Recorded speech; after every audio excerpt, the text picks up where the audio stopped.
زندگی میں برکت، رزق میں برکت کے لیے بہت آسان عمل۔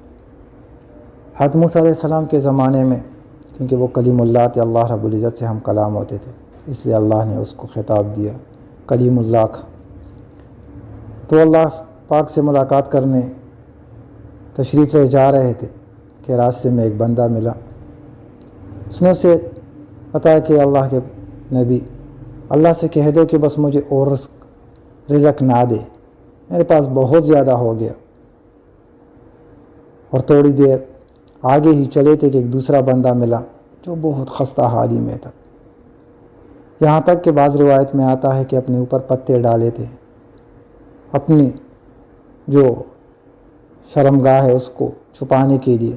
بعض جگہ تھے کہ نہیں، کپڑے پرانے تھے، بہت زیادہ کپڑا لپیٹ لیا تھا پرانا سا۔ پھر اس نے اسے کہا کہ اللہ سے کہہ دے کہ اللہ بس بہت مشکلات ہیں، اے اللہ رزق کی فراخی فرما دے۔ موسیٰ علیہ السلام جب اللہ رب العزت سے ملاقات کے لیے گئے تو اللہ سے دونوں کا حال بیان کیا۔ پہلے والے شخص کا حال کہ اللہ، اس نے ایسا کہا ہے کہ بس اللہ کو کہہ دے کہ مجھے اور رزق نہ دے، بہت ہے میرے پاس۔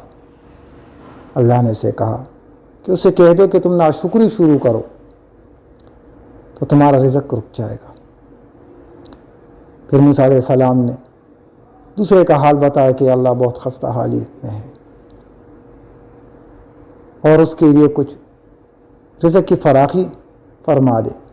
اللہ نے اسے کہا کہ اسے کہو تم شکر ادا کرنا شروع کرو، رزق کی فراوانی ہو جائے گی۔ موسیٰ علیہ السلام اللہ سے ملاقات کے بعد واپس آئے، دونوں بندے انتظار میں تھے۔ پہلے شخص کے ساتھ جب ملے تو اسے کہا کہ ہاں، اللہ نے اب کے لیے پیغام بھیجا ہے کہ بس تم ناشکری شروع کرو، رزق تمہارا رک جائے گا۔ اس نے کہا ناشکری کیسے؟ میرے اوپر جو احسانات ہے، میرا بال بال اللہ کے احسان کا ہے، میرے اوپر اللہ کے بے شمار احسانات ہیں۔ آج کل جو فراوانی ہے، جو صحت ہے، جو مال دولت ہے، جو عزت ہے، جو شہرت ہے، یہ سب رب کی طرف سے ہے۔ کیسے میں ناشکری کروں؟ یہ مجھ سے نہیں ہو سکتا۔ سے آگے چل کر جب دوسرے بندے کے پاس موسیٰ علیہ السلام پہنچے، اسے کہا کہ تو اللہ کا شکر ادا کرنا شروع کر دے تو تیرے اوپر رزق کی فراوانی ہو جائے گی، آسانیاں پیدا ہوں گی، رزق فراخ ہو جائے گا۔ اس نے کہا اس حال میں شکر، میرے پاس ہے کیا چیز جس کی میں شکر کروں؟ میں ہوا تیز آئی اور اس کا وہ کپڑا یا وہ پتے یا وہ مٹی جو اس نے اپنے اوپر ڈال دی تھی، اپنے آپ کو ڈانپنے کے لیے وہ بھی چلی گئی۔ دوستو، اس واقعے سے ہمیں یہ سبق ملتا ہے کہ ہر حال میں اپنے رب کا شکر ادا کریں گے تو وہ رب ہمارے مشکلات کو حل فرمائے گا اور رزق کی فراوانی ہوگی، خوشحالی ہوگی، اللہ کی نعمتیں ملیں گی۔ اللہ کی نعمتوں میں سب سے بڑی نعمت ہدایت کی ہے۔ شکر والا دل جس کو مل گیا، بس اس کو دنیا کی سب سے بڑی نعمت مل گئی۔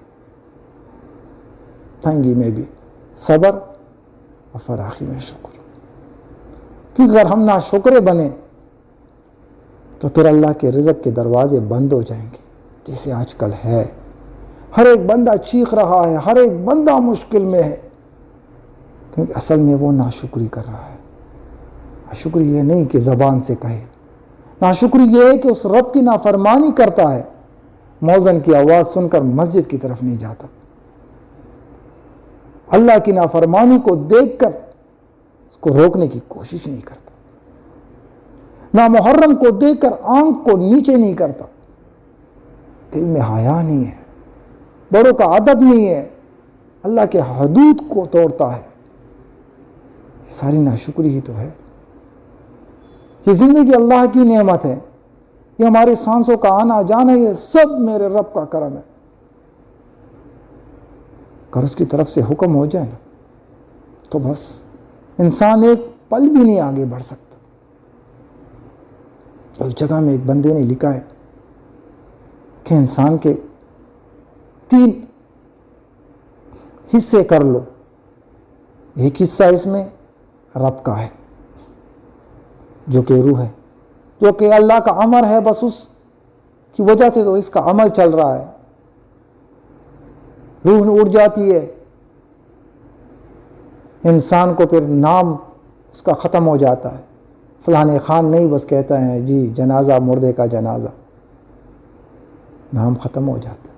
اور دوسرا اس کا جسم ہے جو کہ کیڑوں کی خوراک ہے، اور تیسرا جو اس کا اپنا ہے وہ اس کا عمل ہے۔ تو سچ بتائیں، آپ سارے سوچ کر بتائیں کہ ہماری ساری محنت کس کے لیے ہے؟ ہمارا اپنا کیا ہے؟ عمل، اور کیڑوں کا کیا ہے؟ جسم۔ پر دنیا کی ساری باغ و دو ہم اس جسم کے لیے کرتے ہیں، یعنی ہم اس کیڑوں کے لیے بس اس جسم کو پال رہے ہیں بس۔ خدا را موت سے پہلے اپنے رب کے ساتھ صلح کر لیں اور اپنے اوپر رحم کا لے۔ جیسے دنیا میں ہم اندھیری کو برداشت نہیں کر سکتے، دنیا میں ہم گرمی کو نہیں سہ سکتے، دنیا میں ہم سردی کو نہیں سہ سکتے، دنیا میں ہم ایک سوئی چبھ جائے اس کو برداشت نہیں کر سکتے، تو قیامت کے اس ہولناک منظر کو کیسے برداشت کریں گے، جس دن کے بارے میں آتا ہے کہ وہ اتنا سخت دن ہوگا کہ کوئی کسی کو نہیں پہچانے گا، ماں باپ، بہن بھائی، بیوی، شوہر، کوئی کسی کو نہیں پہچانے گا، اور ہر ایک اپنے پسینے میں اتنا ڈوبا ہوگا جتنے وہ گھبرایا ہوگا، اور گھبرایا کیوں؟ جتنے اس کے عمل کمزور ہوں گے۔ بس موت سے پہلے جس نے اپنا محاسبہ کیا وہ انسان کامیاب ہو گیا۔ تو اس وجہ سے آج ہمارے پاس وقت ہے تو بس توبے کا چانس بھی ہے۔ یہ گھڑی جو ٹک ٹک کر کے چلتی ہے نا، یہ ٹک ٹک کر کے نہیں، یہ کٹ کٹ کر کے چلتی ہے، یہ ہمارے زندگی کے ہر لمحے کو کاٹ کر لے جا رہی ہے۔ ہم دن بدن گھر سے دور ہو رہے ہیں اور قبر کے قریب ہو رہے ہیں۔ اللہ مجھے اور آپ کو اس پر عمل کرنے کی توفیق عطا فرمائے، آمین۔